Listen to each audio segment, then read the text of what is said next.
kita setiap hari harus makan nasi merah 3 kali sekian gram, olahraga lari 5 kilo, berenang 10 kilo gitu, bersepeda sekian kilo. Kalau kita bisa melakukan ini, kira-kira berapa lama nih kita hidup? Tadi yang pertama, lihat dulu kondisi sekarangnya kita gimana. Mungkin kalau dari bisnis, sebenarnya sekarang modal kita ada berapa tuh beneran harus tertulis gitu ya. Terus jadi ada penelitian, kalau misalnya kita punya 2 atau 3 fokus, mungkin 2 yang dapat gitu. Tapi ketika fokusnya 10 atau 11 gitu ya, nah itu tuh nggak ada yang tercapai sama sekali.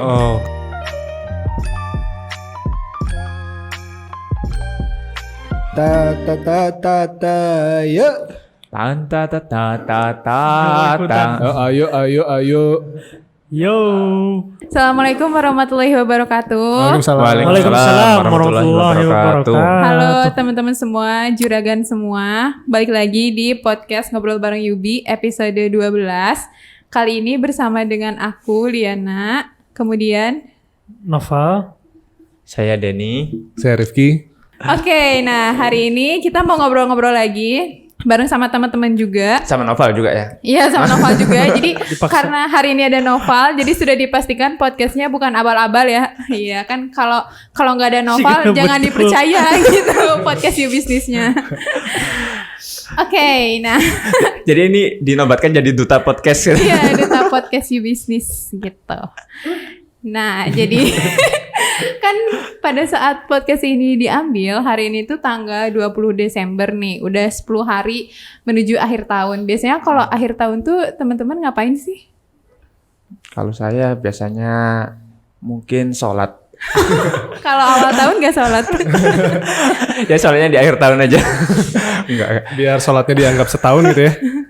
Sholatnya tengah malam. Apa ya, biasanya mungkin kalau saya di Malang itu suka kumpul keluarga. Terus sekedar bincang-bincang. Terus jagung itu gak dibakar tapi direbus. Soalnya gak suka jagung bakar. Oke. Pokoknya buat makan-makan buat bareng-bareng aja. Biasanya kan kalau jagung bakar terus serung bakarnya gitu kan. Direbus. Kalau jagung rebus gitu kayak nontonin kompor. Ya. Soalnya keseruan itu diambil dari obrolannya, bukan dari bakar-bakarnya. Gitu. Jadi lempar, ngobrol-ngobrol. Kalau Nopal ngapain biasanya tuh Nopal? Akhir tahun. Apa? Nggak tahu sih. Kalau lagi kuliah suka jalan-jalan. Kalau lagi kerja ya kerja. Liburnya emang nggak susah kan? Kayak pemerintah aja. Kalau Kak Rifki ada agenda khusus nggak sih biasanya? Oh ada tahun? dong. Ada. Jadi saya merenungi resolusi tahun baru dari tahun 2020, 19, 18 yang belum tercapai juga sampai sekarang. Sangat ditulis lagi untuk tidak dilakukan. Jadi ketika mau nulis lagi teh, aduh, ini tercapai nggak ya? Tercapai nggak ya? Mau nambah tapi yang kemarin belum tercapai nih. Iya tuh, sering banget. Tapi bagus itu, berarti ada evaluasi dari yang lalu-lalu. Lalu lalang.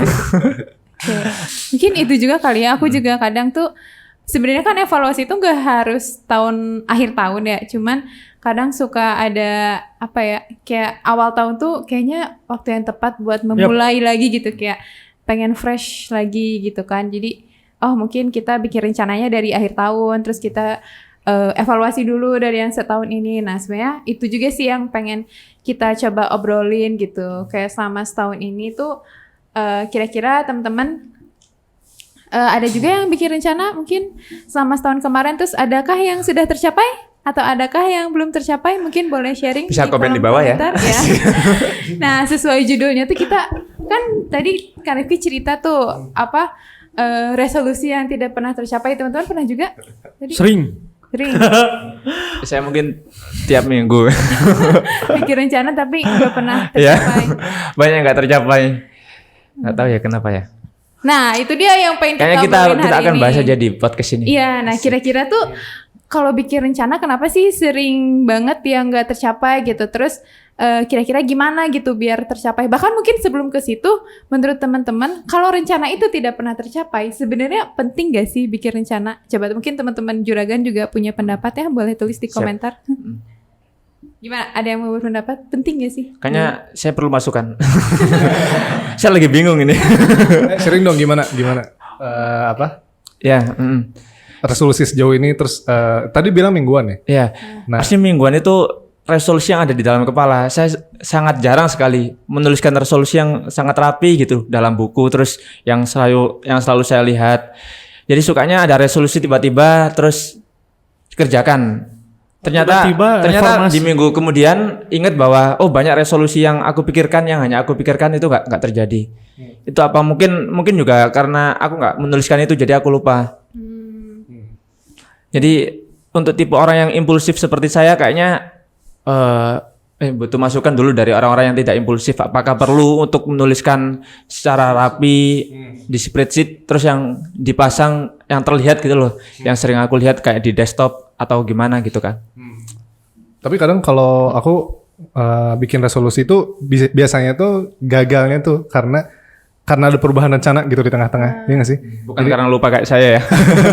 Iya, jadi ditulis, cuman kayak diingatnya teh kayak kalau misalnya di posting nih di Instagram misalnya 100 hari lagi menuju tahun baru gitu. Nah itu baru tuh ngebuka lagi tuh si resolusi. Oh iya 2021 aku punya resolusi gitu.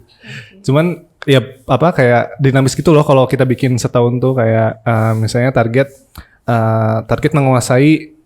menguasai misalnya kalau lagi kuliah gitu ya, menguasai materi A di bulan ini gitu, menguasai materi B di bulan ini, taunya tiba-tiba ada tugas mendadak gitu, tugas A yang harus misalnya harus belok nih, jadi resolusinya ganti lagi, jadi kayak resolusi ganti gitu. Kalau teman-teman gimana? Ya resolusi baru yang diganti itu tercapai. Tercapai, cuman kayak itu kan bukan resolusi tahun baru gitu, kayak jadi kayak di jalan tuh bisa tiba-tiba ya udah gagal aja gitu. Dan ya akhir dievaluasi lagi gitu. Kalau teman-teman gimana? Ya karena mungkin pertama sih malas. Jadi kayak aku ingin olahraga setiap pagi, tapi setiap pagi itu pasti bangun, aduh enakan tidur lagi. Masih ada 300 sekian hari lagi. 200 hari tetap aja gituan gitu. Tapi kak, tahun baru deh ya. Kan jadi kadang-kadang karena goalsnya besar banget. Terus ingin direct misalkan kayak apa ya, misalkan nurunin badan lah, nurunin berat badan. Nurunin badan. Kan mudah ya. Nurunin berat badan. Naikin badan. Ya misalkan nurunin berat badan gitu, kayak turun 10 kilo. Tapi kan dulu tuh kadang si goalsnya gak jelas, kayak masih muda-muda gitu kan, semua goals turunin. Sekarang udah gak muda berat lagi badan. ya Pak? Ya agak tua dikit. Karena terlalu besar tuh goalsnya, jadi aku nggak ngerti sih sehari-hari harus ngapain. Karena goalsnya terlalu besar, karena kayak turunin berat badan. Cuman akhirnya tahun depan kenapa nggak berhasil lah? Revisi, kayaknya nggak ada patokan berapa berat badan yang pengen diturunin. 5 kilo, nah baru tuh mulai tiap hari itu harus olahraga apa.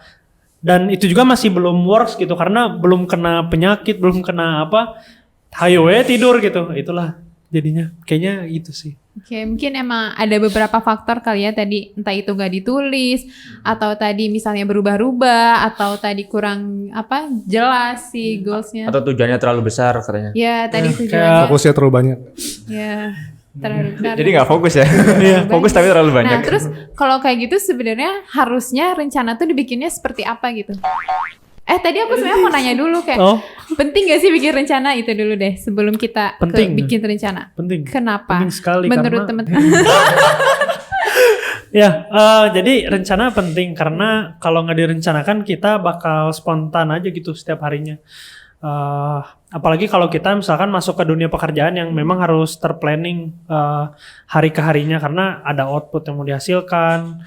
Nah, sama juga dengan kehidupan, kalau kita nggak merencanakan kayak milestone apa yang mau dijejaki, kita bakal ngalir kayak air. Ya bener sih, kayak ada pepatah kan, ngalir aja kayak air. Cuman ntar kalau airnya masuk ke comberan akhirnya atau ke laut yang besar, itu kan jadi hanya mengikuti si aliran air tadi gitu. Kita nggak bisa ngecapai cita-cita yang spesifik kita pengen gitu. Betul. Saya jadi kayak merenung. Kayaknya selama ini saya jadi ikut kayak air. Saya dibawa ke sapi tank nggak tahu. Takutnya gitu kan. Sekarang lagi di mana nih Dan? Ini kayaknya lagi di depan. Iya. Jadi tapi yang mungkin saya pertanyakan, kan membuat tujuan itu penting. Tapi bagaimana membuat rencana yang benar gitu loh. Jadi aku tahu aku harus bikin rencana, tapi aku nggak tahu cara bikin rencana yang baik. Atau itu sesuai keinginanku aja atau gimana ya menurut teman-teman? Oke, nah mungkin itu yang juga akan kita bahas hari ini. Kalau Kak Rifki gimana pendapatnya soal rencana? Kalau rencana sih aku sesimpel kalau misalnya aku sering tuh kejadian tuh gini, jadi hari ini mau ngapain ya, hari ini mau ngapain ya, jadi kayak habis ini ngapain ya, habis ini ngapain. Nah itu tuh yang kadang oh berarti aku belum bikin rencana di minggu itu misalnya. Jadi kayak sesimpel itu sih, biar ada yang habis ini kira-kira ngapain, hari ini mau ngapain gitu, kayak biar lebih terarah aja sih kayaknya, bener tadi ya. Gitu. Teknik sendiri gimana? Iya, nah kadang aku juga ngerasa beda gitu, kayak misalnya nih aku kan sebenarnya kita tuh udah punya rutinitas harian ya. Misalnya aku kerja ya udah aku pasti akan diem di meja jam 8 gitu kan, terus bikin konten dan segala macem. Tapi kalau itu tuh cuman ngelakuin rutinitas doang tuh energinya beda gitu. Beda dengan kalau misalnya pagi ini aku punya tujuan, aku pengen ngerjain ini gitu, kayak si harinya tuh jadi lebih berenergi gitu, lebih tertata, lebih jelas aja tujuannya. Nah, pasti mungkin aku yakin semua orang juga punya tujuan ya. Misalnya apalagi teman-teman pebisnis tuh bikin bisnis pasti ada tujuannya gitu. Misal entah itu pengen ngasilin uang segini, uangnya buat apa? Biar keluarga bisa hidup nyaman, biar bisa nyekolahin sekolah anak-anak gitu. Cuman mungkin kadang yang bikin si tujuan itu tuh nggak tercapai tadi. Kadang tujuannya tuh nggak ada di dailynya sih menurut aku. Iya nggak sih, kayak daily. Bukan daily.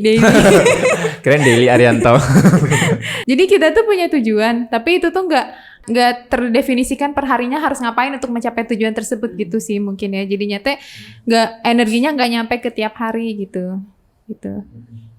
Nah terus gimana nih? Tadi kan dari Denny mungkin harus dari rencana dulu ya. Gimana cara bikin rencana? Nah sebenarnya kalau teman-teman nonton di Formula, ada yang udah nonton kan, ada pembahasan juga ya yang sama. Atau di blognya YouBusiness yang hot.youbusines.com tuh Mas J pernah bahas satu konsep yang bernama KSKD. Jadi kondisi sekarang, kondisi diinginkan. Nah itu juga tools untuk membuat rencana dan bagaimana cara mewujudkan rencana tersebut gitu. Ya mewujudkan rencana untuk mencapai tujuan itu kali ya. Dan mungkin sebenarnya selain KSKD juga ada banyak tools lainnya kan. Oh iya banyak, kayak apa namanya, OKR. Orang kaya baru. OKB itu. Orang kaya Rabu. Objektif key result gitu. Terus ada apa lagi ya? Ada kayak kemarin kita baru belajar soal metode chunking gitu. Terus kemarin apa lagi?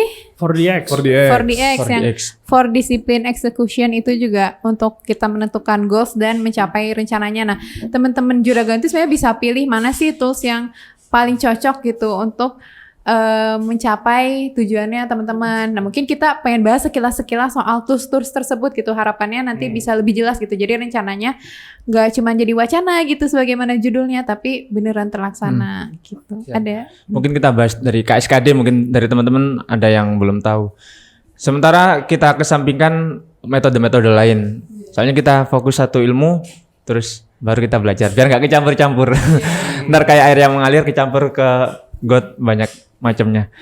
Jadi kalau KSKD itu sepemahaman saya, kita perlu mendefinisikan dengan jelas kita saat ini ada di kondisi mana. Itu bahasa sederhananya. Tapi kondisi kita ada di mana itu kita translatekan menjadi kita sekarang punya sumber daya apa, kita sekarang kondisinya bagaimana, terus teman-teman siapa aja yang kita punya yang bisa membantu kita, terus siapa guru-guru kita yang bisa mengajari kita. Itulah pokoknya segala sumber daya yang saat ini kita miliki. Terus kondisi diinginkan yaitu kondisi yang akan kita tuju. Dari kondisi saat ini, misalnya kita sekarang ada di Kota Baru, kita mau ke Malang. Yaitu berarti kondisi KD-nya ada di Malang, KS-nya ada di Kota Baru.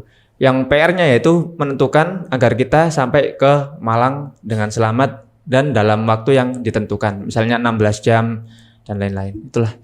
Berarti kalau ngeset rencana itu KSKD-nya berapa lama idealnya? Atau terserah kita? Waduh, itu kalau menurut saya itu sesuai aslinya kondisi ideal itu yang menjadi tujuan. Tapi kadang kita sebagai perencana itu nggak punya knowledge tentang kondisi ideal yang sesuai dengan kondisi yang terjadi. Kalau menurut saya kondisi ideal adalah nomor 1. Jadi jawaban dari pertanyaan Kang Rifki, apakah itu tergantung kita atau tergantung kondisi ideal? Aslinya sebenarnya jawabannya adalah tergantung kondisi ideal. Tapi selama kita nggak tahu kondisi idealnya ya sebagus yang kita tahu gitu. Kalau aku sih ngelihatnya kayak ini sih YouTuber yang udah pro terus ngomong ke YouTuber pemula. Lu jangan khawatir lu nggak punya kamera bagus, mulai aja dulu. Jadi kondisi sekarang dia kan pakai aja dulu kamera-kamera yang dia punya. Yang penting kan dia punya idenya dulu tuh. Kondisi idealnya kan sebenarnya kalau dia mau jadi YouTuber ya idealnya kan kameranya bagus, PC-nya keren gitu biar bisa ngedit video dengan cepat atau apa. Cuman tadi untuk mencapai goalsnya kan sama nih, yang ideal dan yang tidak. Goalsnya itu adalah membuat konten yang menarik kan. Jadi sebenarnya si YouTuber pro aja bilang yang penting itu outputnya, si kontennya, bukan si toolsnya. Jadi bukan si kondisi apa yang ada sekarang gitu. Itu sih kayaknya yang aku translatein. Penting. Ini saya juga ini fundamental banget. Kayak saya pernah dengar bahwa ada orang bilang ke saya, dia pegang botol Aqua, Aqua. Terus dia tanya ke saya, ini apa? Terus saya jawab botol Aqua. Kalau kamu lihat ini botol Aqua. Kenapa jari? Sorry. Biasa. Kalau kamu lihat ini botol Aqua, gunanya cuma buat tempat minum. Tapi kalau kamu pandang ini sebagai plastik, ini bisa jadi macam-macam. Bisa jadi baling-baling buat hiasan sepeda, bisa buat tempat minyak, bisa buat tempat bensin, bisa buat knalpot di sepeda. Ngereng. Jadi tergantung kita pandang sesuatu. Jadi kayak misalnya yang kita lihat itu cuma alatnya, cuma kamera bagus, tanpa memandang bahwa kamera bagus itu tujuannya adalah untuk membuat konten yang menarik. Kita tidak lihat di konten menariknya, wah itu bahaya itu. Bisa jadi kita salah jalan. Oke, mantap. Jadi kan kalau yang aku tangkap juga dari materi Mas Jaya itu kan kita harus nentuin dulu nih tujuan kita apa. Nah tujuan ini didefinisikan sebagai kondisi diinginkan. Tapi kita juga harus ngelihat dulu tadi kondisi sekarangnya gimana. Nah mungkin tadi yang dibilang Denny kadang kita tuh suka yaudah yuk fokus pokoknya ke depan. Tapi kita nggak ngelihat dulu apa yang kita punya sekarang. Jangan-jangan yang kita punya sekarang tuh bisa kita maksimalin lebih lagi gitu ya untuk mencapai si tujuan kita. Jadi tadi yang pertama lihat dulu kondisi sekarangnya kita gimana. Mungkin kalau dari bisnis sebenarnya sekarang modal kita ada berapa tuh beneran harus tertulis gitu ya. Terus penjualan kita sekarang udah segimana sih gitu kan. Misalnya selama setahun ini tuh produk apa aja sih yang laku. Nah itu tuh sebelum kita bikin rencana tahun depan kita harus nulisin dulu semua datanya nih. Kondisi sekarang kita kayak gimana. Sumber daya apa aja yang kita punya dan lain-lain. Gitu kali ya. Ada tambahan mungkin Kak Rifki? Persoalannya sih banyak kayak banyak UMKM ya yang kayak ditanya omsetnya berapa, terus kayak berapa ya? Kayak omsetnya udah berapa ya sekarang? Cuman yang ada tuh kan kita duit cashnya berapa gitu di tangan kita gitu. Nah kadang dari penentuan si KS-nya tuh masih belum maksimal gitu, masih belum lengkap lah data-datanya. Terus ya kalau kondisi diinginkan tuh tadi ya nyambung sama Nova sama Denny. Jadi kita kayak fokus tujuannya bukan toolsnya gitu. Kalau misalnya sebagai konten kreator misalnya tujuannya konten yang bagus gitu, bukan kita menargetkan kameranya, kita dapat kamera yang mana, kita dapat tools yang mana gitu. Dan juga dievaluasinya juga, nah ini masih jadi pertanyaanku, apakah kalau misalnya jadi rencana atau resolusi gitu ya, resolusi tahun baru, apakah si KSKD itu tuh kayak KS di awal tahun atau KD-nya di akhir tahun juga gitu? Menurut teman-teman gimana? Kalau saya tergantung sih. Tapi kan KD yang mungkin KD saya pengen jadi presiden kan nggak mungkin tahun depan. Soalnya paling cepat kan 2024. Kok gini terus silakan gue. Jadi mungkin KD itu bukan aku jadi presiden di tahun 2022, tapi apa capaian yang mungkin bisa membuatku jadi presiden di 2024. Jadi perlu Perlu dicangkir. Ya. Oh ya. percangkingan. Saking itu apa sih? Kalau di bahasa Jawa cangking itu bawa. Out of topic. Mungkin Liana lebih paham cangking. Jadi saya nggak sih, itu yang tadi ngomongin KS tuh harus kapan, KD tuh harus kapan tuh. Ya kemarin kan kita juga bareng-bareng baru belajar soal metode cangking nih. Jadi cangking tuh kalau dijabarin tuh kalau diartiin tuh artinya kayak penjabaran gitu kali ya. Jadi dipotong-potong gitu sampai ke yang kecil-kecil. Misal tadi kita udah nentuin KD-nya tuh pengen jadi presiden. Nah sebelum jadi presiden tuh ditarik mundur. Tadi mungkin kita tentuin dulu KS-nya. Dia ini udah punya apa aja nih, udah buat jadi presiden. Punya apa aja, Den? Mungkin saya punya KTP. Ya, Kan harus kan? Harus WNI ya. Ya. Ya mungkin cuma itu. Oke, nah KS-nya punya KTP, relasi. Mungkin Zenopal, Karifki, Liana. Itu aja kalau kalian milih aku, kalau nggak milih. Keinginan untuk mengubah Indonesia ya. Ya. Boleh lah ya. Semoga menjadi lebih baik. Amin. Nah, terus selain itu apa yang dibutuhin Denny misalnya? Terus oke kan kalau presiden tuh harus jadi daftar partai dulu nggak sih? Gitu. Bisa independen kan? Apa kenapa jadi ngomongin presiden? Coba ngomonginnya yang lebih ringan karena ini Saya jadi tertekan ini ngomongin presiden. ya misalkan mau jadi ketua himpunan. Oh ya, ketua jadi himpunan ketua ya. Ketua himpunan ya guys ya. Saya kan deketin dosen-dosen dulu. Pak. Ntar dosen-dosen ngelihat wah ini orangnya bagus. Nah, aja terus kita deketin orang-orang yang berpengaruh di lingkungan teman-teman kan, wah si ini jago nih, dia ketua kelompok geng A, geng B, geng C. Sini saya kan tinggal kita nih ngasih uang atau ngajak makan, ngobrol-ngobrol dikit-dikit nyepet-nyepet kan. Terus bisa tuh potensinya nambah. Jadi maksudnya kalau ngecangking juga kita nggak perlu effort yang full gitu. Kayak misalkan kita butuh 200 suara. Kita nggak harus deketin 200 orangnya gitu, 200 disamperin. Sebenarnya kan bisa aja cangking yang termudah tuh kita panggil aja ketua-ketua dari si geng-geng 200 ini, misalkan ada 10 ketua gitu. Yang di bawahnya tuh ada 20 orang.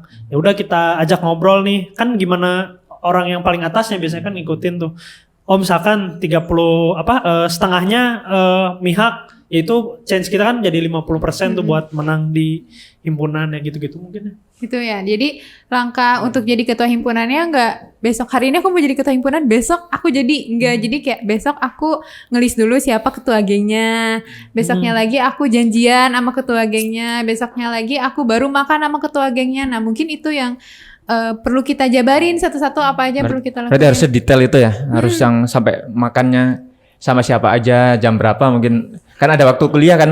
Oh iya betul. Iya. Kalau beda jurusan kan bisa beda jadwal kuliah. Kan himpunan ya. Oh iya. Kalau BEM ya susah. Enggak, soalnya kalau di himpunanku itu ada 2 jurusan.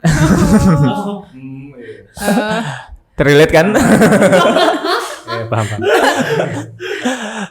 Oh gitu Oke. ya. Ya kayak gitu. Jadi mungkin salah satu tipsnya adalah dijabarkan nih apa aja yang perlu kita lakuin. Karena pasti dan bisa jadi caranya tuh kan tadi ngehubungin 200 orang misalnya. Tapi bisa jadi ada cara-cara lainnya. Misalnya untuk jadi himpunan. Untuk jadi ketua himpunan. Misal aku mau caranya kan intinya tuh adalah meyakinkan orang-orang buat milih kan. Misalnya aku mau tiap pagi kampanye di depan ruangan gitu.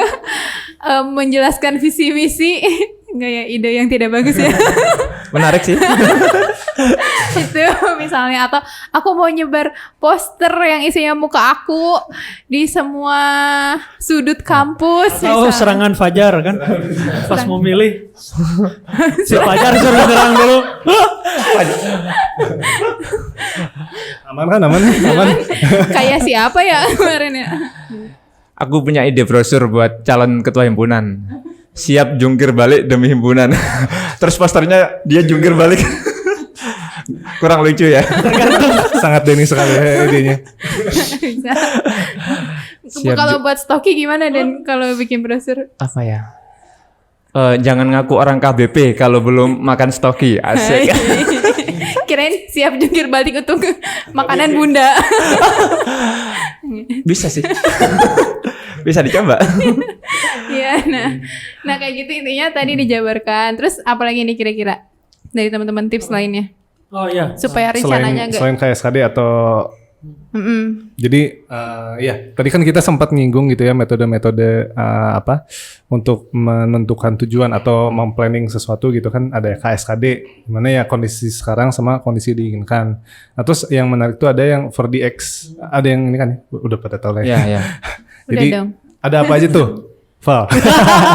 Ada for, ada D, ada X ya. 4DX itu for disiplin, Disiplin. execution. Kirain ini yang ada airnya, ada angin.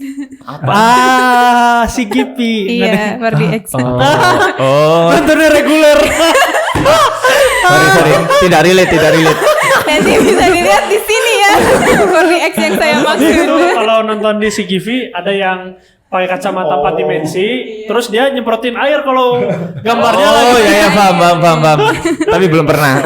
Aku juga belum sih. Ya, jadi balik lagi ya apa? For the X. Mangga. 4DX nomor 1. Jadi 4DX itu terdiri dari 4 elemen lah. Elemen 1, 2, 3, 4 gitu. Kayak avatar. Cuman gambaran kasarnya 4DX itu cara untuk mencapai sesuatu dengan fokus gitu. Intinya gitu sih. Dan benar-benar terlaksana. Jadi kalau aspek nomor satunya itu kita perlu tahu betul apa goals kita itu mau apa gitu. Jangan sampai kita pengen nguasain semuanya, pengen sukses semuanya, tapi kita malah bingung day to day-nya kita harus apa karena terlalu banyak hal-hal yang harus kita kerjakan gitu. Jadi ada dari di buku 4DX itu, jadi 4DX itu ada bukunya, bisa dilihat di sini. Jadi di buku itu tuh dituliskan bahwa ada profesor dari MIT bilang bahwa otak manusia itu sebetulnya cuma bisa fokus pada maksimal 3 hal gitu, 3 prioritas utama. Karena kalau lebih dari itu otaknya itu capek dan kalau ngerjain sesuatu tuh bakal dangkal gitu. Jadi kita nggak benar-benar expert, nggak benar-benar nemuin masalah atau segala macam lah. Katakanlah gini lah, Liana pengen jadi atlet renang, lari, bersepeda, golf dan lain-lain kan lebih dari 3 tuh jarang banget tuh orang bisa. Tapi kalau yang 3 kan triathlon tuh udah cukup populer gitu. Ada orang yang bisa 3 olahraga ini. Nah itu juga bisa jadi contoh gitu. Kemudian juga kalau kita fokus pada satu hal yang penting itu contohnya kayak gini. Jadi ada dulu tuh NASA tuh tahun 50 tuh dia punya goals yang sangat broad gitu, sangat luas. Dimana waktu itu kan ada perang dingin. Jadi US sama Rusia tuh perang. Orang Rusia udah bisa ngirim satelitnya ke luar angkasa. Amerika tuh cuma bisa ngirim roketnya terus meledak gitu. Akhirnya si presiden John F. Kennedy tuh ganti goalsnya. Asalnya NASA tuh bilang kita harus bikin penelitian untuk meningkatkan kualitas hidup manusia. Kita harus banyak lah goals-goalsnya tuh. Terus presidennya ganti sama kita harus menerbangkan manusia ke bulan, kemudian memulangkannya kembali di dekade ini. Kan itu satu goals tapi clear gitu, periodenya kapan, terus waktunya berapa lama, step-stepnya apa aja, ngirim terus mulangin lagi, dan dari situlah si NASA tuh berkembang gitu dengan cepat. Dia harus improvement di teknologi roketnya, di teknologi apanya, jadi agak spesifik dan mudah gitu untuk dilakukan. Nah kemudian yang kedua tuh ada lead measure. Jadi lead measure ini kita harus bisa ngukur apa yang kita pengen lakuin. Jadi contoh misalkan kita mau nurunin berat badan. Gimana sih cara nurunin berat badan? Nah, nurunin berat badan sendiri kita harus punya goals besarnya, yaitu leg measure. Kita mau nurunin berat badan. Terus lead measure-nya apa? Kita setiap hari harus makan nasi merah 3 kali sekian gram, olahraga lari 5 kilo, berenang 10 kilo gitu, bersepeda sekian kilo. Kalau kita bisa melakukan ini, kira-kira berapa lama nih kita hidup? Berapa lama nih berat badannya turun? Berapa lama kita hidup? 2 bulan, 2 tahun, itu bisa dilakuin tergantung kita mau seberapa intensinya mau seberapa penting gitu. Nah kemudian yang ketiga tuh kita harus bikin compelling scoreboard. Jadi kita harus bisa ngelihat result yang kita hasilin. Kalau biasanya anak-anak olahraga tuh biasanya punya jam apa? Scoreboard ya. Jam olahraga Jam gitu olahraga. yang ngedeteksi kalori berapa, lari berapa, udah berapa kilo, terus saya makan udah berapa kalori gitu.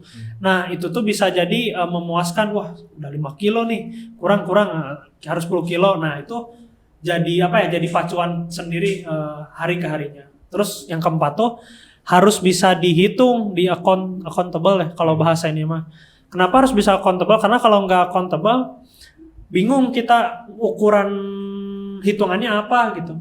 Kemudian juga kalau kita misalkan punya tim, kita bikin target, si accountable tadi tuh perlu dirasain sama semua tim. Jadi misalkan Denny harus ngasilin 100, Kang Rifki 100, Liana 100. Tapi kalau aku cuma bilang, oke tim, kita 1000 ya. Itu tuh setiap tim bakal nyalahin satu sama lain. Kamu sih nggak kerja. Cuman kalau si ketua timnya bilang 100, terus Denny 50, ini udah pada 90, ini bakal nge-push ini gitu. Dan lu lama banget. Nah kan itu lebih efektif sebenarnya. Jadi kasarannya sih kalau di buku itu tuh bilang, kita nggak perlu naga yang terus mantau orang-orang di sekitar. Kita cuma butuh semut yang mantau per individu, cuman nyentil gitulah. Jadi kita nggak perlu Kang Salmon datang. Denny, kamu ini. Kita cuma perlu siapalah Miftah. Kang Denny kok nggak ini? Nah itu aja udah lebih nyentil sebenarnya, lebih kena gitu ke vibrasi obrolannya. Paling itu sih kalau di 4DX. Ya menarik tuh di materi 4DX juga. Jadi ada penelitian. Kalau misalnya kita punya 2 atau 3 fokus, itu tuh kayak mungkin 2 yang dapat gitu. Tapi ketika fokusnya 10 atau 11 gitu ya, nah itu tuh nggak ada yang tercapai sama sekali. Oh keren. Jadi kayak ini harus dikerjain semua, tapi kayak skornya tuh ya kecil-kecil gitu. Jadi nggak ada yang tercapai. Itu sih kayak menarik banget. Fokus ke fokus kecil gitu ya. Aku juga pernah ikut workshop gitu sebenarnya soal bikin resolusi. Itu kalau dia awalnya dari Wheel of Life dulu gitu. Jadi teman-teman ada yang udah tahu Wheel of Life bisa dilihat di sini. Jadi itu kayak roda kehidupan maksudnya. Jadi dia roda yang menunjukkan aspek-aspek dalam kehidupan kita. Misalnya ada kesehatan, kesehatan, sosial, karir, pengembangan diri dan lain-lain. Terus kita diminta scoring. Jadi misalnya kamu ngerasa skor dari 1 sampai 10 tuh kesehatan kamu berapa sekarang, hubungan kamu sama keluarga berapa sekarang dan seterusnya. Nah terus kita diminta apa yang pengen kamu tingkatkan. Nah terus dia minta aku tuh untuk memfokuskan misal dalam 3 bulan ini 3 dulu deh gitu misalnya, baru 3 bulan kemudian 3 lagi, 3 bulan kemudian 3 lagi sampai semua aspeknya terpenuhi. Karena kalau misalnya kita langsung buru-buru semuanya akan susah juga gitu. Karena tadi misalnya kita goalsnya 3, itu kan harus diturunin ke harian tadi mungkin yang dijabarkan atau yang kata Noval tadi like measure-nya. Jadi misalnya aku kesehatan nih, aku pengen turun berat badan. Oh berarti daily-nya aku harus ngapain? Dari kesehatan ini setiap hari aku harus olahraga setengah jam per hari misalnya. Aspek yang kedua aku pengen ningkatin pengembangan diri. Aku pengen lebih pinter. Maksudnya aku pengen memahami materi ini. Berarti daily-nya aku harus baca buku setengah jam. Satu lagi misalnya keluarga, aku pengen lebih deket sama keluarga aku. Berarti daily-nya aku harus telepon sama keluarga aku setengah jam. Nah itu tuh kan untuk satu aspek itu aja udah 1,5 jam per hari. Untuk hanya 3 hal doang gitu. Kalau misalnya kita kebanyakan kita pusing juga gitu kan. Jadi fokus dulu. Terus kan ada juga ya hukum yang kebiasaan gitu loh, yang kalau misalnya udah 3 bulan bisa jadi itu udah di luar udah jadi bawah sadar kita. Jadi kita udah nggak perlu banyak effort lagi untuk ngelakuin hal itu. Itu mungkin ya. Dalam bisnis juga sama mungkin ya, kan ada banyak banget nih aspek dalam bisnis, entah SDM-nya atau produknya atau apanya. Nah mungkin kita bisa fokus dulu nih dalam beberapa bulan ke depan kita mau benerin apanya dulu. Dan tadi mungkin harus jelas juga goals-nya. Tadi kan yang berat yang kita harus menaikkan manusia ke bulan dan mengembalikannya lagi dalam dekade tertentu. Itu kan udah jelas banget tuh goals-nya. Nah mungkin untuk bisnis kita juga harus kayak gitu kali ya. Paling ini sih tambahan, jadi kan ada orang yang pengen dikenal dengan segala kemampuannya, kayak aku jago ini. Malahan orang tuh jadi bingung gitu, dia tuh jago apa gitu sebenarnya, karena jago semuanya. Sedangkan ada satu orang mungkin yang misalkan saya jago misalkan jago nggak ngomong kayak limbat gitu. Akhirnya dia kan gara-gara nggak ngomong doang gitu dikenal jadi semuanya. Padahal cuma nggak ngomong. Cuma gitu-gitu akhirnya dikenal. Cerdas Tapi itu dia, banyak limbat. orang yang pengen dikenal apa namanya pinter ini malah orang-orang tuh bingung. Saya tuh jadi apa namanya? Jadi kalau kita punya masalah tuh pikiran pertama kita tuh kan pasti merujuk sama satu solusi. Sedangkan kalau orang tadi punya banyak solusi, kita jadi kadang yang mana ya, dia jago beneran apa enggak ya? Takutnya enggak. Akhirnya kita bener-bener nemu, oh ini aja kalau saya nggak mau ngomong ke si limbat gitu. Atau kalau saya mau apa namanya? Mau apa ya? Ada Kan yang contoh Mak Arif oh itu. ya ada juga pepatah yang bilang jadi jangan takuti pendekar yang punya 1000 jurus tapi berlatih 1 kali di tiap jurusnya. Bagus tuh. Lebih takutilah satu pendekar yang dia punya 1 jurus tapi latihannya 1000 kali gitu. Ya. Bener. Sama penentuan untuk tadi Denny apa dulu? Ingat yang Sorry. masih sering bilang kalau ada warung, ada 2 warung berjejer. 2 warung ini yang satu menyediakan segala ada bakso, ada rawon, ada soto. Terus yang satu cuma jualan bakso. Terus ada orang pengen bakso. Kira-kira mau kemana? Dia memilih yang hanya jualan bakso karena persepsinya dia spesifik dan pasti akan ahli di sana. Sekalipun ini tidak lebih enak dari yang di sini. Jadi prinsip spesifik ini juga mungkin membawa kesan juga ke orang. Jadi kalau orang nggak punya spesialisasi, ini jadi keinget spesialisasi versus generalisasi. Generalisasi itu hasilnya bukan orang yang secara langsung bisa semuanya, tapi orang yang spesialis tapi bertahap. Spesialis semakin lama akan menjadi generalis. Jadi bukan dalam satu waktu dia langsung bisa apa aja, tapi dia bergerak dari satu spesialis gitu. Oke. Iya sih. Mungkin zaman Firaun kan pekerja-pekerjanya suruh latihan numpuk batu dulu kan satu-satu. Fokus tuh numpuk batu, yang satu dia belajar bikin kotak, bikin apa gitu. Akhirnya kan batunya numpuk tuh sampai tinggi banget. Coba orang sekarang gak ada yang bisa, dan gak pernah latihan numpuk batu kan. Sekarang tinggi gitu. Ya gitu. Mungkin kita tuh karena kebiasaan ngelihat sesuatu tuh lihat hasilnya doang kali ya. Jadi kita tuh lupa kalau dalam mencapai satu tujuan tuh perlu tadi yang pertama jelas dulu goalsnya, yang kedua juga perlu step by step, perlu dijabarkan, perlu dilakukan day to day gitu lah ya. Mungkin kita kebanyakan instan, jadi pengennya semuanya instan. Atau ini frozen food yang instan ya. Boleh lantar beli di Stoki ya. Ya udah teman-teman, mungkin itu aja ya buat diskusi kita hari ini biar nggak kepanjangan. Mudah-mudahan ada manfaat yang bisa teman-teman dapatkan. Amin. Makasih semuanya. Assalamualaikum warahmatullahi wabarakatuh. Waalaikumsalam warahmatullahi wabarakatuh.